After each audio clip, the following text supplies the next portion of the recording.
Hello friends, welcome back to my channel. It's me SMG. Friends, ಇವತ್ತಿನ ಮಾಹಿತಿ ಏನಂದರೆ KPSC visit. ಏನಪ್ಪ KPSC visit ಅಂದರೆ, ಆಲ್ರೆಡಿ ನಾವು 4 to 5 ಮಂತ್ಸಿಂದ KPSC ವಿಸಿಟ್ ಮಾಡ್ತಾಯಿದ್ದೀವಿ. ಗ್ರೂಪ್ C ಸಲುವಾಗಿನೂ ವಿಸಿಟ್ ಮಾಡಿದ್ದೀವಿ, ಗ್ರೂಪ್ B ಸಲುವಾಗಿನೂ KPSC ವಿಸಿಟ್ ಮಾಡಿದ್ದೀವಿ. ಓಕೆನಾ?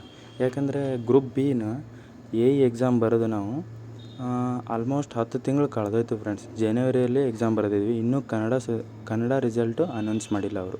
ಆ್ಯಂಡ್ ಗ್ರೂಪ್ C JE ಬರೋದು 8 ತಿಂಗಳಾಯಿತು, ಅದರದ್ದು ಕನ್ನಡ ರಿಸಲ್ಟ್ ಬಂದಿಲ್ಲ.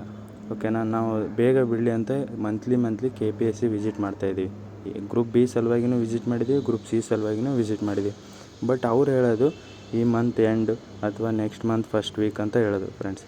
ಅವ್ರು ಹೆಂಗೆ ರೂಢಿ ಮಾಡ್ಕೊಂಡಿದ್ದಾರೆ ಅಂದರೆ, ಈ ಮಂತು ಫಸ್ಟ್ ವೀಕ್ ಬಂದರೆ ಈ ಮಂತ್ ಎಂಡ್ ಅಂತ ಹೇಳ್ತಾರೆ, ಈ ಮಂತ್ ಎಂಡಿಗೆ ಹೋದರೆ ನೆಕ್ಸ್ಟ್ ಮಂತ್ ಫಸ್ಟ್ ವೀಕ್ ಅಂತ ಹೇಳ್ತಾರೆ, ಅಥವಾ ಸೆಕೆಂಡ್ ವೀಕ್ ಅದು ಹೋದರೆ 4th ವೀಕು, 3rd ವೀಕು ಅಥವಾ ನೆಕ್ಸ್ಟ್ ಮಂತ್ ಫಸ್ಟ್ ವೀಕು, ಇದೇ ಥರ ರೂಢಿ ಮಾಡ್ಕೊಂಡ್ಬಿಟ್ಟಿದ್ದಾರೆ ಅವರು. ಓಕೆನಾ? ಬಟ್ ಅವ್ರು ಏನಿಲ್ಲ, ಒಂದು ಲೆಟ್ರ್ ಇಸ್ಕೊತಾರೆ, ವಾಪಸ್ ಒಂದು ಎಕ್ಸೆಪ್ಟ್ ಲೆಟರ್ ಅಂತ ರೆಸ್ಪಾಂಡ್ ಮಾಡಬೇಕಲ್ಲ, ಅದಕ್ಕೆ ಒಂದು ಆಕ್ಸೆಪ್ಟ್ ಲೆಟರ್ ಅಂತ ಅದೊಂದು ವಾಪಸ್ ಕೊಟ್ಬಿಡ್ತಾರೆ ಅಷ್ಟೇ ಫ್ರೆಂಡ್ಸ್. ಅವ್ರು ಹೇಳೋದು ಇಲ್ಲಿವರೆಗೂ ಬರೀ ಸುಳ್ಳೇ ಹೇಳ್ಕೊತ ಬಂದಿದ್ದಾರೆ, ನಂಬೋಕ್ಕೆ ಆಗಲ್ಲ ಅವ್ರು ಹೇಳಿರೋದು. ಯಾಕಂದರೆ ಎಕ್ಸಾಂಪಲ್ ಒಂದು ಯಾವುದಪ್ಪ, ರೀಸೆಂಟಾಗಿ JE ಆಗಿತ್ತಲ್ಲ ಫ್ರೆಂಡ್ಸ್, ಕಾಂತಕುಮಾರ್ ಸರು ವಿಸಿಟ್ ಮಾಡಿದಾಗ ಕ್ಯಾನ್ಸಲ್ ಎಕ್ಸಾಮ್ ಅಂತ ಹೇಳಿದರು.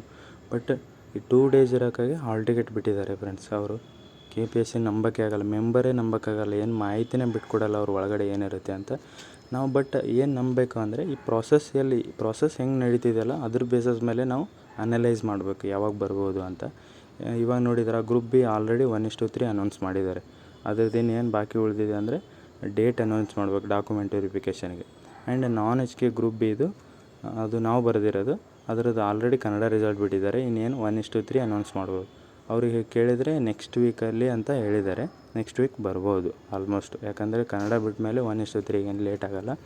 ಆ್ಯಂಡ್ ಗ್ರೂಪ್ C JE ಬರೆದಿರೋದು, ಅದು ಕೂಡ ನೆಕ್ಸ್ಟ್ ವೀಕು ಅಥವಾ ಅದರ ನೆಕ್ಸ್ಟ್ ವೀಕಲ್ಲಿ ಕನ್ನಡ ರಿಸಲ್ಟ್ ಅನೌನ್ಸ್ ಮಾಡ್ತಾರೆ. ಕನ್ನಡ ರಿಸಲ್ಟ್ ಆದಮೇಲೆ ಇನ್ನೇನು 1:3 ಬಾಕಿ ಉಳ್ಕೊಳ್ಳುತ್ತೆ. 1:3 ಈ ಮಂತ್ ಎಂಡು, ನವಂಬರ್ ಎಂಡ್ ಅಥವಾ ಡಿಸೆಂಬರಲ್ಲಿ ಬರುತ್ತೆ. ಯಾರ್ಯಾರು ಗ್ರೂಪ್ C JE ಕಾಯ್ತಾಯಿದ್ದೀರಾ, ಇನ್ನೊಂದು ಮಂತ್ ವೇಟ್ ಮಾಡಿ ಸಾಕು. 1 ಮಂತ್ ವೇಟ್ ಮಾಡಿದರೆ ಬರುತ್ತೆ. ಇನ್ನು ಫೆಬ್ರವರಿ ಜನವರಿ ಅಂತ ಹೇಳ್ತಿದ್ದಾರೆ, ಅಷ್ಟೊಂದು ದೂರ ಹೋಗೋಲ್ಲ.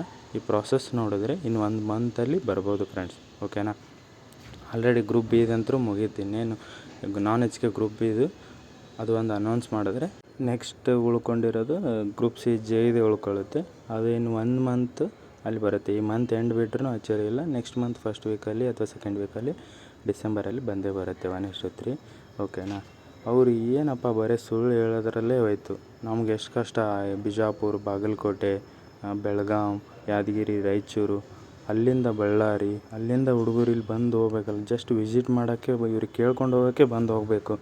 ಯಾಕಂದರೆ ಅನಿವಾರ್ಯ ಇದೆ ಫ್ರೆಂಡ್ಸ್, ರಿಸಲ್ಟ್ ಬರಬೇಕಂತ ನಮಗೆ ತುಂಬ ಆಸೆ ಇದೆ. ಯಾಕಂದರೆ ಮನೆ ಕಡೆ ತುಂಬ ಕಷ್ಟ ಇರುತ್ತೆ, ಎಲ್ರದ್ದು ಸೇಮ್ ಇರೋಲ್ಲ. ಯಾಕಂದರೆ 10 ಮಂತ್ಸಿಂದ ಬರೀ ಕನ್ನಡ ರಿಸಲ್ಟ್ 1:3 ವೇಟ್ ಮಾಡಿದರೆ ಇನ್ನೂ 1:1 ಇನ್ನೂ ಎಷ್ಟು ದಿನ ವೇಟ್ ಮಾಡಬೇಕು ನಾವು.